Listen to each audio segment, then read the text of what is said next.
Welcome to the show. This is part of a new series called Famous Farmers. It should only be a few minutes. Let's go. Last week we talked about Alan Savory, and he got a lot of his ideas from André Marcel Voisin. Was born January 7th, 1903 in Dieppe, France. Was a renowned French biochemist, farmer, and author. He is most famous for his groundbreaking work in developing the theory of rational grazing, also known as Voisinism, Voisin Grazing, or Rational Intensive Grazing. Voisin's theories and ideas on grazing practices have been widely acclaimed, leading to numerous lectures and the translation of his books into 18 different languages with multiple reprints. Voisin's upbringing revolved around agriculture as his parents, Albert Voisin and Marie Antoinette Legendre, were established farmers and landholders. He began his primary and secondary education at school in Dieppe, starting in 1910, and later attended the prestigious Lycée Louis-le-Grand in Paris. After completing his military service with the French Navy and graduating as a lieutenant in 1923, Voisin pursued a diploma in biochemistry from the School of Physics and Chemistry in Paris in 1924. Following his graduation, he initially worked as an engineer at a tire factory, where he made significant contributions to improving production efficiency. Later, he took on a senior engineering role at the firm SIT, further showcasing his ingenuity in developing innovative methods. In 1936, Voisin traveled to the University of Heidelberg to enhance his proficiency in the German language. There, he completed a thesis titled Goethe in France and was honored with the distinction of becoming an honorary citizen of Heidelberg. During the tumultuous period of World War II, Voisin's life took a different course. In 1943, he married Morthe Rosine Fernagu in occupied Paris. At the outbreak of the war in September 1939, Voisin left his position in the rubber industry to actively participate in the war effort. Initially stationed with the French Navy in Algeria, he was involved in 2 naval missions in the Mediterranean and was severely injured during the second mission. After receiving initial treatments in Algiers, he spent 4 months in a hospital in Paris. Voisin engaged in various ground operations in France in 1940, including the Narvik campaign. As the fall of France loomed, he was ordered to evacuate from England. Alongside a small group, he embarked on a daring boat journey which lasted several days, resulting in their successful arrival in England. In England, Voisin met with an admiral and was appointed as secretary attaché to another admiral, the leader of the French Free Naval Forces.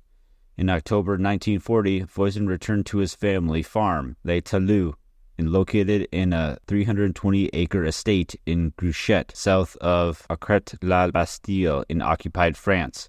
From 1941 to 1944, he played a vital role in the resistance by covertly arranging food deliveries from his farm.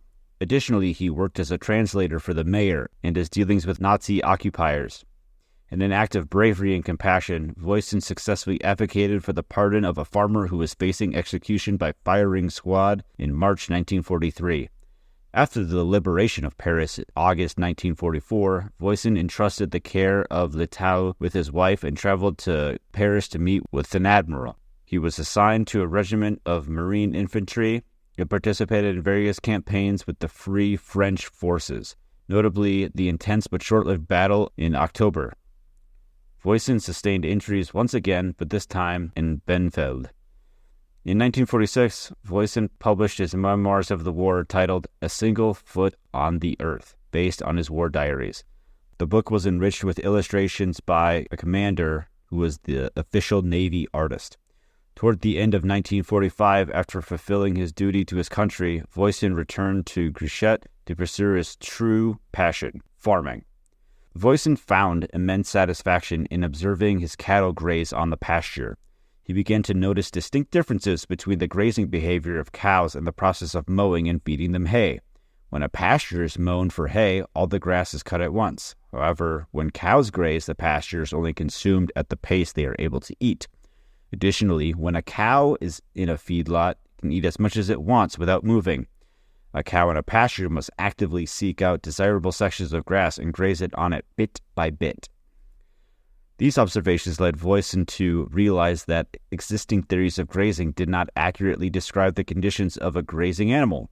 Most scientific studies focused on either growing grass without grazing animals or feeding cut grass to animals in feedlots, rarely considering the behavior of cattle grazing on pasture. Voisin recognized that this interaction between the cows and grass, which he called the meeting of cow and grass, was fundamentally different from either action performed alone.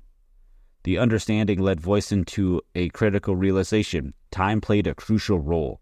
The number of animals per acre was not the main factor in determining overgrazing, but rather the amount of time the plants were exposed to grazing animals. If animals remained on the pasture for too long, a palatable plant would be grazed a second time before it had a chance to recover from the initial grazing. Additionally, repeated grazing at short intervals prevented plants from achieving their maximum growth rate, limiting the amount of sunlight energy captured and converted into useful feed. Voisin's work on his farm began to attract scientific attention, and he was invited to give lectures both domestically and internationally, including in the United States, Great Britain, Ireland, and Germany. In 1956, he was appointed an associate professor at the National Veterinary School of Alfort and became a member of the Academy of Agriculture of France. In 1954, Voisin recorded an effective stocking rate for the most productive part of the grazing season as 2.2 livestock units per acre. Before implementing rational grazing, Voisin claimed his stocking rate was only 0.6 livestock units per acre, demonstrating a significant growth in stocking rate through his methods.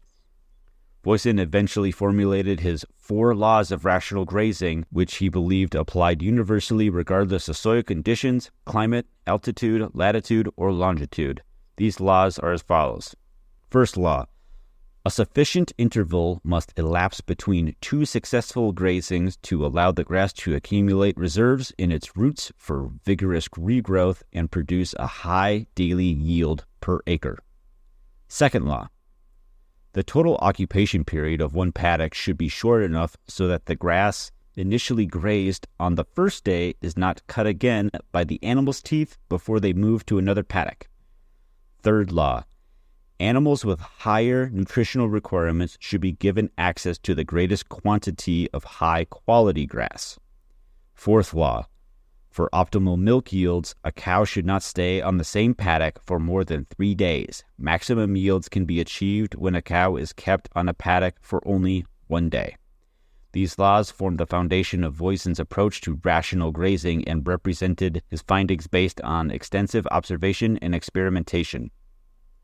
In June 1964, Voisin received an invitation from Fidel Castro to deliver a series of lectures at the University of Havana on the subject of rational grazing. Despite the negative perception of Castro's communist government, Voisin agreed and arrived in Cuba on December 3rd. Voisin and his wife were personally greeted by Castro at the airport, and they led an inspection of a nearby farm owned by the Cuban Prime Minister. The series of lectures opened on December 8th at the University of Havana. Castro praised Voisin's work and stated that human health, human happiness is the main objective of Professor Voisin's work. On December 11th, Voisin was awarded an honorary doctorate from the university. However, on December 21st, at 3:50 p.m., Voisin died suddenly of a heart attack in his hotel. He was 61. Castro announced his death on national television that evening. A state funeral was held the following day at the Great Hall of the University of Havana. Voisin had previously expressed a desire that, if he died while giving lectures abroad, he wished for his remains to be buried in the country of his death. Following his wishes, he was buried in Havana. Voisin became celebrated in Cuba, and the Cuban government declared 1965 the Year of Agriculture in his honor. A commemorative stamp with a face value of 3 cents was issued on the first anniversary of his death. Despite Castro's advocacy for Voisin's work, Cuban farmers largely ignored his methods until the collapse of the communist common market in 1989, which resulted in a 3-year economic crisis called the Special Period.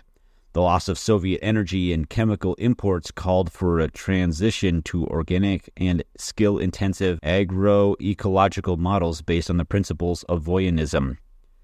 This transition was successful, and by 1995, urban agriculture, especially the use of organoponicos, was widespread in Cuba. Voisin's work gained attention and recognition among English-speaking authors including Alan Nation, Joel Salatin, and Alan Savory. Savory, who developed holistic management, was greatly influenced by Voisin's principles and wrote the introduction for the 1988 reprint of Grass Productivity. Despite the impact of his research on the permaculture, holistic management, and grass-fed beef movements, Voisin remains relatively unknown in his home country of France, partly due to his political leanings. And that is all there is of André Voisin. Next time on Famous Farmers, I got a request to do Sepp Holzer next. Let me know what you think. You can email me, matt@farmhoplife.com, or follow me on any social media. Send me a DM at farmhoplife on all the socials. Thanks. See you next time.